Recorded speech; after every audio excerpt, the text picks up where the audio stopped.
a quick side note here for those of you who don't know Malik, the floating on thing.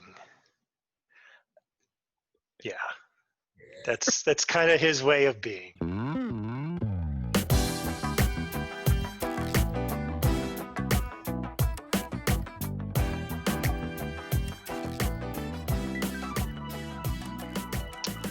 This is Alex Johnson, back again for another episode of Upper Back Hair with a longtime friend of mine, Malick Djiba. Say hello to the people. Hey everyone, my name is Malik. Nice to meet you all. So just a little bit about Malik and how I know him, why he's here on the show. Malik and I go back now over 10 years. We started law school together in 2010 back in Iowa City at the University of Iowa College of Law. A number of years later, I moved down to Austin, Texas, where he was located at the time. We roomed together for a year when we were both single men. Now he is married with a child, and I am engaged. So we've seen a lot of life in the time that we've known each other. He's a thoughtful man and an international man. So we'll go ahead and get started. Any initial thoughts that you want to just share with the people? You know, I like to speak in a very sort of unfiltered manner. So, take that as you may. But let's begin. I'm ready. Excellent. So, coming into our conversation, you'd mentioned a few topics that were kind of on your mind, and really, that's kind of the essence of upper back hair is what are the things in life that are just there, and maybe we don't talk about them very much, or in very real terms anyway. So something that's been on everybody's mind inescapably for going on, what is it, 8, 9 months now, is the pandemic, COVID-19. Yeah. You are raising your first child during the pandemic. Yep, I am. She's a beautiful baby. Her name is Serenity. We call her Rennie for short. She just turned 8 months. She was born on March 1st of this year. So she was early. She was several weeks early, which was kind of a blessing in disguise. Mm, Um, but she's definitely a COVID baby, as they yeah. to now on the internet. Um, but yeah, it's been a blessing, man. It's mostly been a blessing, but it has come with challenges because she essentially was born literally right before the lockdown happened. Yeah, you're a fun fact about that her birthday was, I believe, right after midnight, the following day after a leap year or leap day, uh, baby shower. Yep, yep. Um, and Kristen was like, I really want her to be born. And people were saying, oh yeah, well, hopefully she's born for you today. And she's like, no, I don't want a leap day baby. Yeah. And she got her wish. She was born within in the wee hours of the morning, if I remember correctly. Yeah, it was so funny. Like we came back from the baby shower, and Yusuf and Lewis, some mutual friends of ours, and well, Yusuf is my younger brother. We were all hanging out outside here in the backyard, and then Krista was in the room, and she texted me saying, telling me, "Hey, come inside. I want to, can you please come inside?" And like in the back of my head, I'm thinking, "Man, her water broke." That tone sounded different, huh? Got it? And, like I was like, What's the water breaking tone of voice sound change? How's it different? it was a text message. Like she sent me Oh, a it was a text. yeah, I'm and I'm pretty sure you even said text. I don't know what I'm talking about. I'm thinking like her water broke, and then I was like, nah, nah, nah. So like I hung out, because I was like in the middle of an actual conversation with the two of them, Hmm. and when I eventually got inside, the house. She was laying on the bed, and she was like, I think my water broke. I'm like, yeah. why do you think so? And she says, this water just came rushing, rushing down my leg as I was laying here. Wow. So, she was pretty calm about it. We got her ready to go. Prep the bag, and then we called her doctor and called the hospital, and we went over there. And then the next day at noon is when the baby came. Oh, it wasn't until noon. Okay, she went into labor. She went into labor Okay. that day, and then the baby came. The baby came the next day at noon. Beautiful thing. And then we came back home, and COVID announced itself, on American shores, and then we had to go on lockdown. And we've been on lockdown since then. And it's been a really interesting thing, man. Like raising. I mean, first of all, I've never raised a kid before. Hmm. I always joke that I raised my brothers. You know, I have two younger brothers, Yusuf and Bala, and they were always with me, especially Yusuf. Yusuf was like my little sidekick growing up. They were always with me, so like I always try to like kind of show them the way and like Hmm. uh, teach them as much as I knew at the time. Right. This is definitely a first, and um, it was definitely challenging. There were definitely times, especially during the first 3 months, where genuinely felt like I was failing as a father. Mm. You because there's so like raising a kid. It comes. I mean, there's so many. It's basically like you entering the multiverse. For Hmm. those of us who are like avid comic book sort of fans or whatever. Yeah. So for those who aren't, the multiverse is the idea that there are multiple universes of existence that do Mhm. not intersect, and that you're living in a alternate reality. Oh, If you enter the multiverse, that's kind of a phrase for not being in your actual state. You're living elsewhere. right. And like I was definitely, a stranger in a strange land. One of my Yeah. favorite books, by the way. If you've never read it, you should read it. It's a fantastic book. Stranger in a strange land. Okay. Right, it's awesome. And man, yeah, like there were so many little things that I just had to learn about, like how to keep a baby safe. I remember one time I was playing video games, and the baby was, laying right next to me, and she was laying in this little pillow uh, that like she was not supposed to sleep on, and then she fell asleep on the pillow, and then Krista got mad at me and told me like you need to read the label because the label says do not let the baby fall asleep on this because it's potentially dangerous for them. Mm. Um, she, for all intents and purposes, made me read about SIDS, which is sudden infant death syndrome. So I read the entire Wikipedia entry on that, and it jolted me, like literally, into basically starting to become more of an active father because I felt like I was just kind of floating around because the baby had to be with her all the time because the baby needed to eat like every other hour. Hmm. And So quick side note here for those of you who don't know Malik, the floating on thing. Yeah, that's kind of his way of being. So if there was such a thing, if ditz wasn't a gendered term, it would apply to him Mhm. right on the money. He can be total space cadet sometimes. So float on. Yeah, yeah. Yeah. That hits it. So sorry.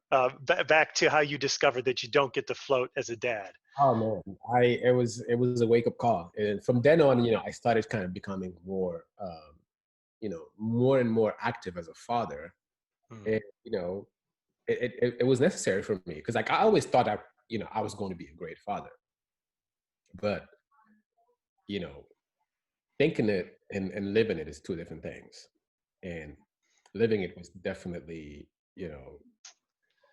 positive for me, all for, considering everything that has happened, and then on top of that, what made it even more difficult was the fact that we couldn't get any help. It was just me, Krista, and the baby. And it's been me, Chris, and the baby this whole time. So, we haven't had any babies, anyone come and help us babysit, Not even grandparents. not even grandparents. My mom has held the baby all of 2 times. Wow. And she was born. She held the baby when the baby was born because she was, with us at the hospital. And this past weekend, she came, no, 3 times rather. This past weekend, she came to visit. We did a little social distance hang out over here in the backyard, and she got to help, hold the baby again. Mm. And like that's been really, really, really difficult because we want the baby to have human interaction, at least enough human interaction because it's part of their development to be Socializing. exposed, to other people, be exposed to the elements. So I try to take her out as much as I can. Mm. I started taking her out. Like I would take her outside, whenever she would cry, I would just walk outside with her. Like she would just kind of, sort of be sort of amazed at all of the different things that were happening outside the house. Yeah. But it's been really, really difficult, man. And like it worries me a little bit. It worries me a little bit. It worries, my wife. About growth being stunted. Yeah, just yeah, growth, especially emotional growth. Sure.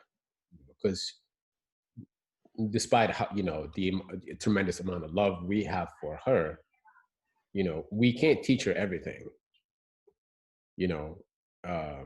And so that's been really, really, really difficult. And I'm really, I'm really curious if, 2, 3 years, maybe 5 years from now, studies will come out about quote The unquote, difference between cook a COVID baby and a non-COVID baby. right, and like Yeah. how, It sort of reminds me of it's like an extreme case example, um, like internet age children versus 24-hour news cycle children versus children before that, degrees of outside play and social adaptation, right, rates of anxiety, and those kinds of issues, and how all that can develop. Now, I want to turn back though to something you said a little bit ago, which was about the difficulty and the challenge presented by becoming a father. And just in real simple terms, where does that rank in terms of the difficulty of things you've tried to do in your life? And we don't need a hard ranking, but just is it at the top? it's near the top. Okay. There's been other things that that have happened. I mean, and this because we've been friends for a long time, so you know a lot about my background, Hmm. um, and how I got to this country, you know, Hmm. as an immigrant, like how my dad came here as an asylee. That's up there. Uh, Adjusting as a kid in those circumstances, in those circumstances, while back home in Africa and like having to fend for ourselves and all that stuff. becoming the man of the house at the home is I believe, Right. pretty close to how you'd put it. Yeah, basically, essentially, because we just, we were pretty much basically abandoned by everyone when my dad left. So it was just basically us, the kids, and my mother Mm. uh, at the time. So that's definitely up there. Um, Law school was actually pretty challenging as well, because I left, home. I left Texas and I went to uh, Iowa. We Palmer. went to Iowa, where people who look like me are more than 90% of the people you get to see. Right, right. They're not all quite as handsome.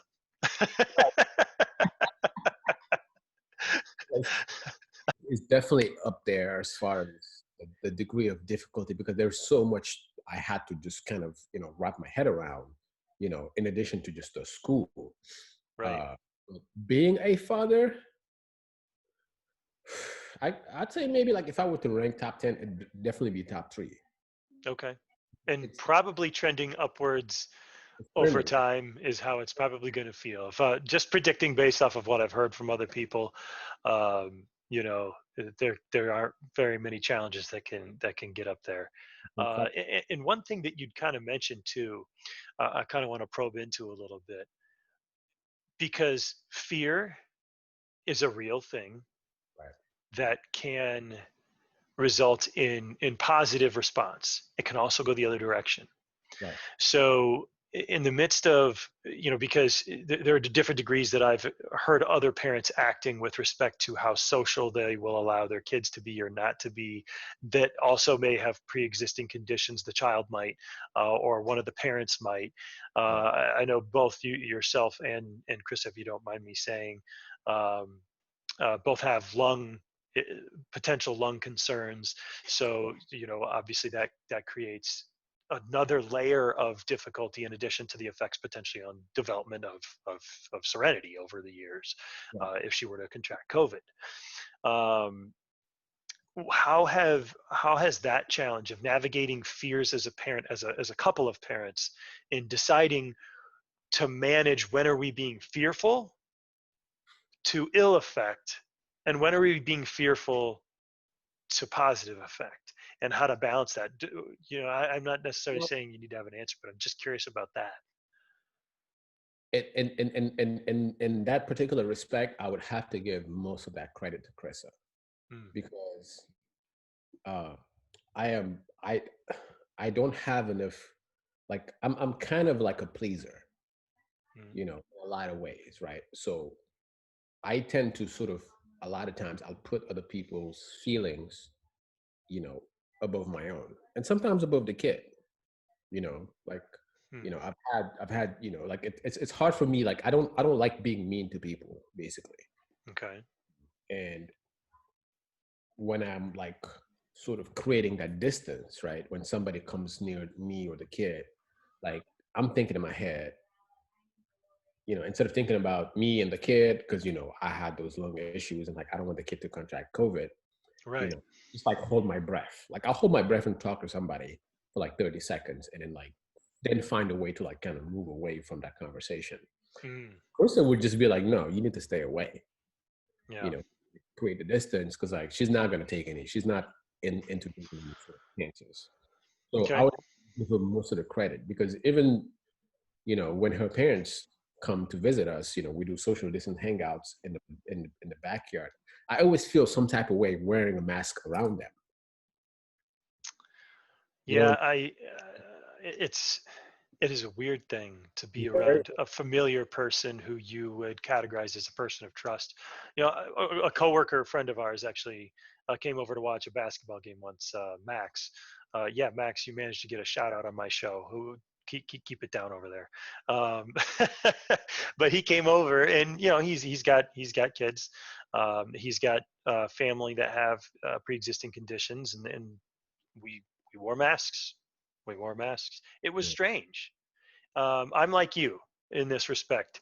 yeah. I want to have a sense of normal, and I feel awkward myself. I get uncomfortable. So I know for me it's a me issue. Does it feel like it's a you issue in that situation?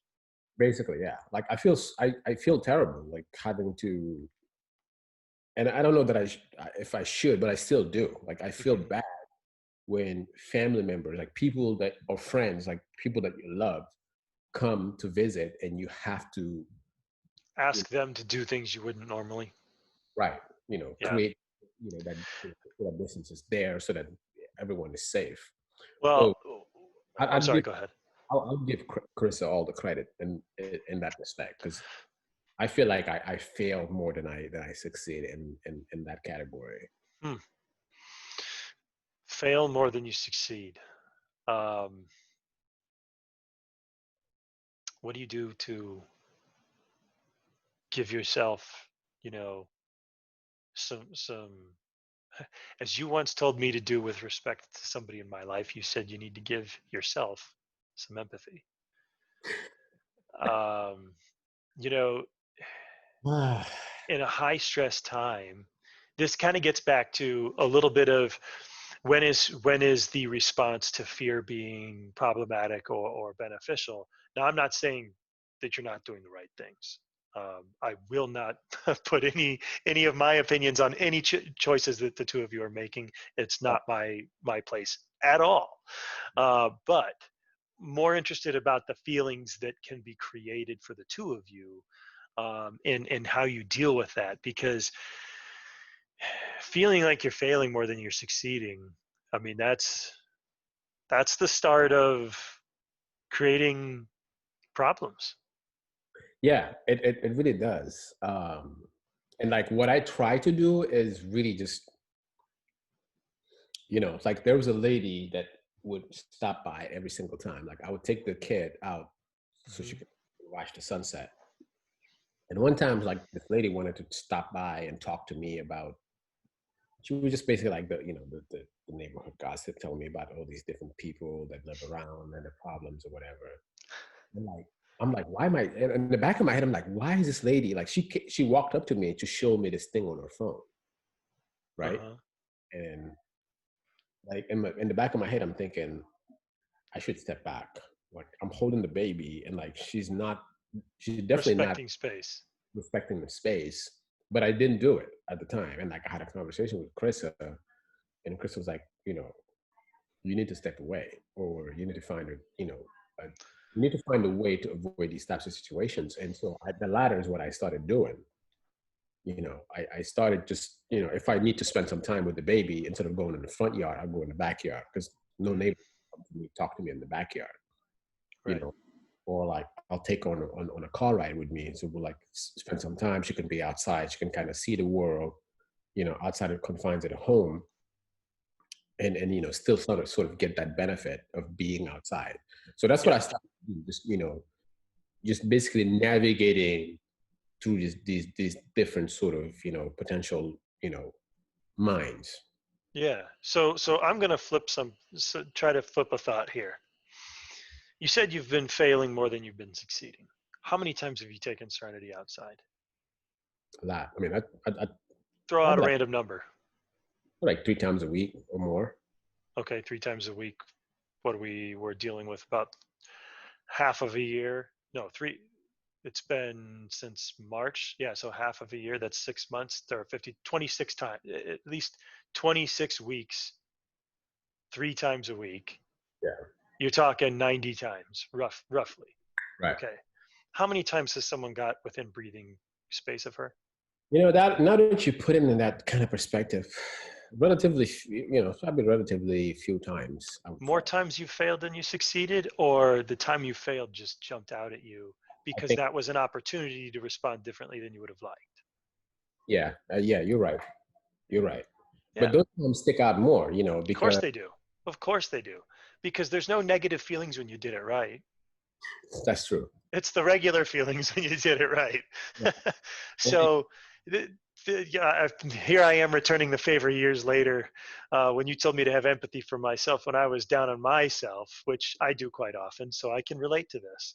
Yeah. Um, you know, it- Right. and this is one of the things that one of the things that you'd mentioned in kind of our little pre-chat was maintaining connections during this time, Right. maintaining strong connection with Krissa, the wife, partner, homie, friend, lover, all that fun stuff, and not just the co-parent, Right. right? Not just the cohabitant, and also maintaining connections with other people who Right. aren't involved in that, who can kind of bring a sense of you need to look at this the other way, Right.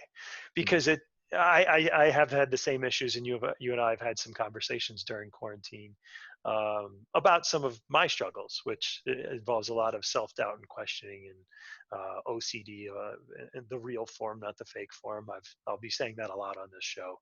The Yeah. actual the disorder part of OCD matters to me. It doesn't matter to most people that most people get described as OCD.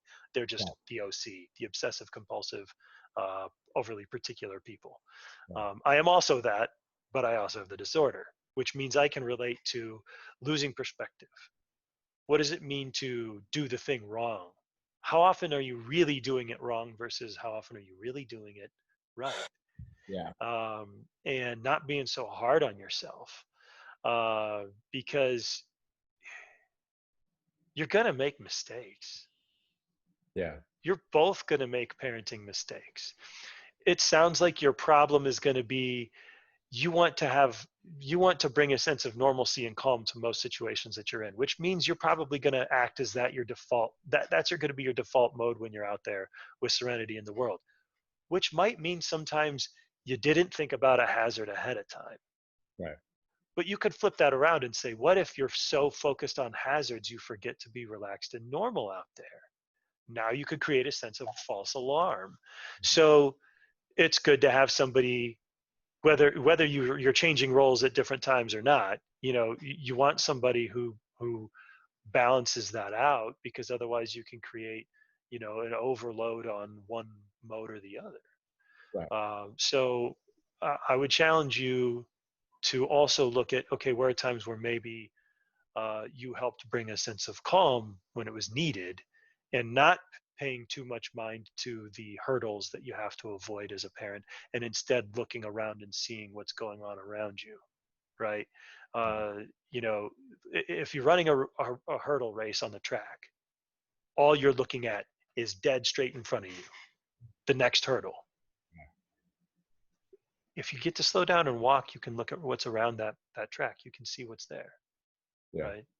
right? So there's a place for that, and doing that is doing something right and not failing. You're right. You're definitely right. That's something I'm gonna have to definitely mull over going forward. Not, and like I don't understand why. Maybe it's like I don't mean to brag, but like intelligent people, like intelligent human beings, tend to have this particular trait, right? Because no matter how well or how much good we do in the world, whenever we do something bad, objectively speaking, or maybe subjectively, that basically anchors us to the bottom of the abyss for a while until we come up air again. You know what Yeah, I'm I saying? don't know that I would necessarily co-sign the general application of that to all intelligent people or whatever, but Maybe just I get you. I get aware, you.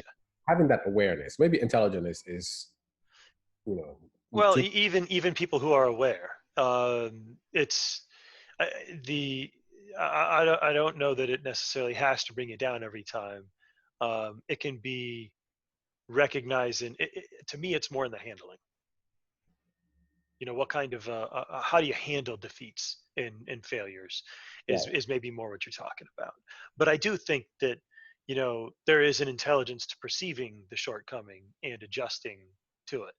Yeah. So yeah, I'm not trying to pick too many nits there, but um, I get you. So go on.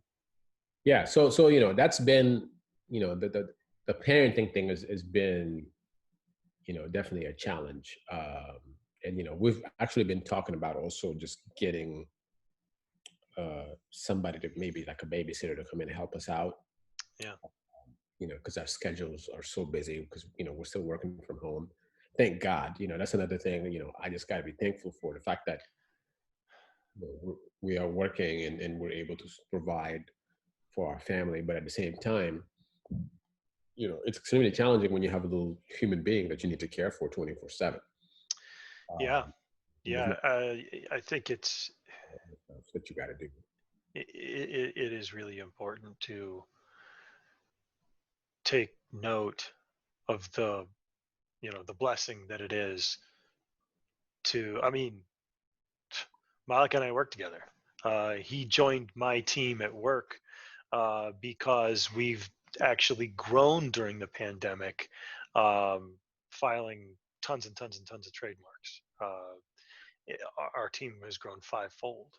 And as I sit here and think about that during the midst of a pandemic, where I look at statistics and see, the rate of unemployment and all that, uh, there's a shame that I definitely feel not being more in tune to the struggle for so many people put out of their Yeah. situation You know, by what's going on around us. it's interesting that you bring that up, because I had literally like the exact same conversation with Krista this morning, when I told her, "Hey, I'm going to have a conversation with Alex today on his show, and one of the things I want to talk about is this sort of like this sort of burdening shame that I feel, you know, when knowing that, yes, I'm busy at work, I'm able to still keep working and provide for my family, but at the same time, a lot of my friends, a lot of the people that I care about, are not able to do that. They don't have that chance because of what, whatever line of work or industry they work in. Yeah. It makes me feel bad, and like almost, it makes me almost feel shameful that this is happening, and I can't control it, but it's just that's just the way it is. And I Yeah. have a conversation Yeah. with You could call it, first world white collar problems, right? right, It's exactly that. And it's a privilege. It's a privilege to have the stress that we have right now. yeah, and like I sometimes I want to complain, but like I can't because I'm sure a lot of people would really be grateful to be in the position that I'm in. And like I had a conversation with a mutual friend of ours. I'm not going to say his name, but I was basically trying to uh, I was trying to have an objective conversation with him Mhm. because I wanted to buy a piece of his work. This graphic that he had created that he Mm. was, and I wanted to use it on a particular product that I'm trying to sort of put out on the market. Like a coffee product. And so I told him, hey, can you tell me what you would be willing to charge me for this? And I give him some days to think about it. And then, eventually I called him to have a conversation, and he quoted me a number, and Higher than you'd expected. it was higher than I expected, exactly. And so I told him, well, I don't know that I could pay you that, and I was talking to him, as a business owner would, right, Hmm. when Right. dealing with a vendor or a third party. But he did not. That's not how he sort of digested the conversation because he took it personally. Mm. And like he said a lot of things to me that were like really, really mean. But luckily, I was able to be objective still. And I'm like, in the back of my head, I'm thinking, okay, this friend of mine is hurting Yeah, because, he's mostly a creative talent. right, Because I know who you're talking about, right, and so he's part of. I guess I wouldn't call it gig economy because that's not what he does. And he's an independent contractor for most of his income, right. And and so this is a bad time for that. right. And he took it personally, man. He said a lot of mean things to me during that conversation. He said, I don't want to repeat all the things, but one of the things he said, you know, whenever I feel guilty, I always think about that, because he told me, at one point he said, I wish I could wake up, next to a wife and a baby and, all these other things, all these different things that are going on, in my life, he wishes he had the same sort of privilege or opportunity. And in the back of my head, I'm thinking, well, I'm just trying to buy this off of you, and I want to pay a fair price. So how about I pay, so I asked him like, how much time how many hours did you spend working on this? And he said X amount. And I said, okay, what if I pay you, the average, and the graphic he created like 7 years ago, but I told him, okay, I'll pay you the Department of Labor hourly wage for graphic designers today for the amount of you know hours you spent creating this work. I think that would be a fair Hmm. price, even though we made it 7 years, 8 years ago. And it turned out to be a high number. It turned out to be an actually high number when you multiply that factor. You know, based on how many hours he had spent working on it. Right.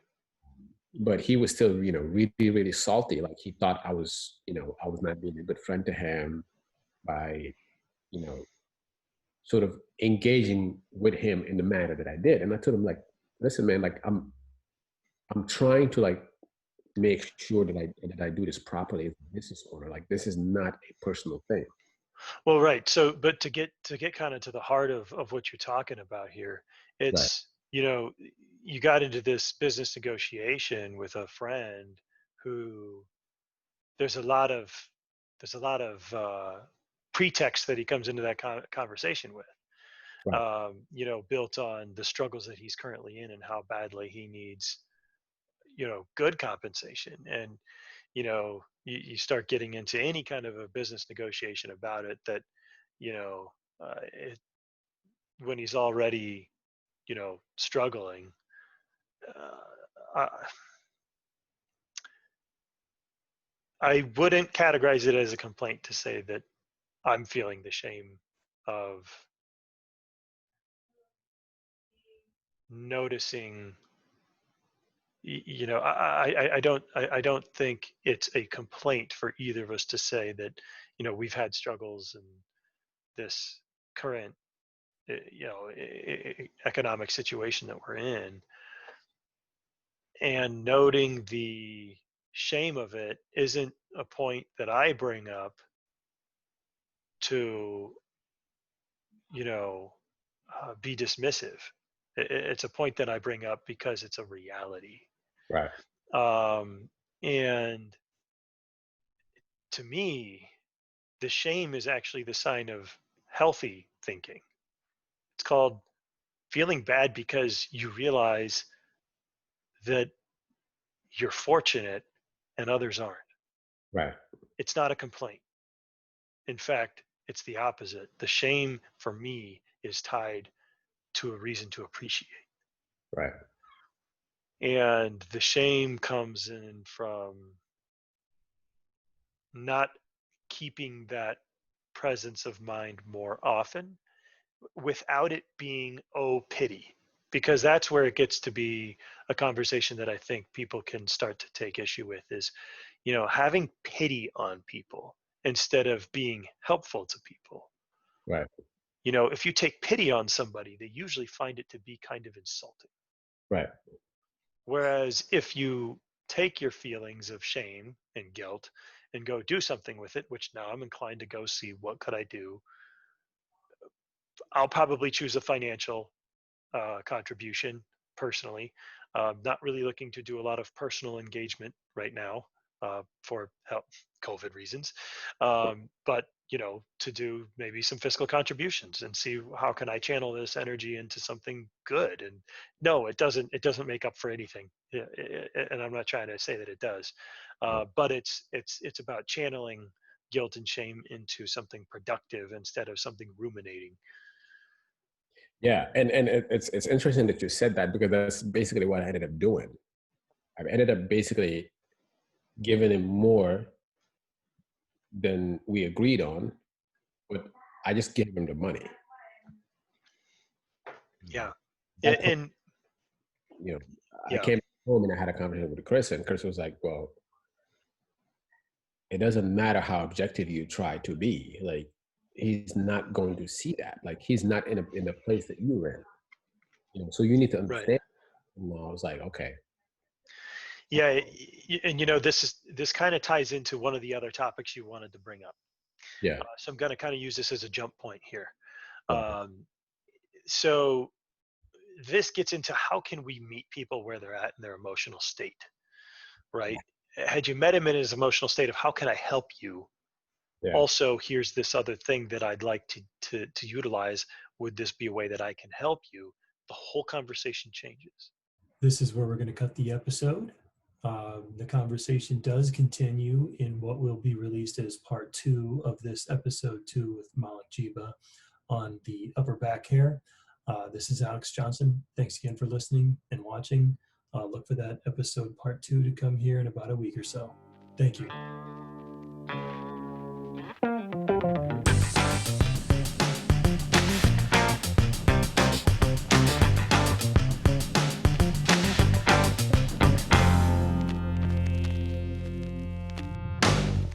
I left Texas and I went to uh, Iowa. We Palmer. went to Iowa, where people who look like me are more than 90% of the people you get to see. Right, right. They're not all quite as handsome.